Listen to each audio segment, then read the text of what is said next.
మిర్యాలగూడలో భారీగా traffic jam అయింది.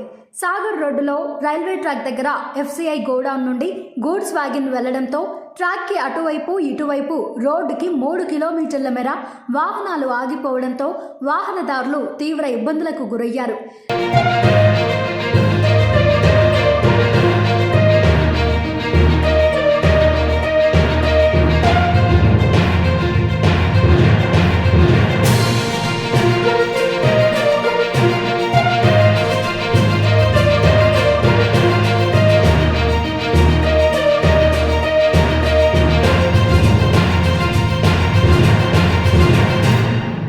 ట్రాఫిక్లో అంబులెన్స్ చిక్కిపోవడంతో అందులో ఉన్న బాధితులు తీవ్ర ఇబ్బందులకు గురికాగా K2 న్యూస్ విలేకరులు చొరవ తీసుకుని వాహనాలను పక్కకి జరిపించి అంబులెన్స్ను పంపించారు.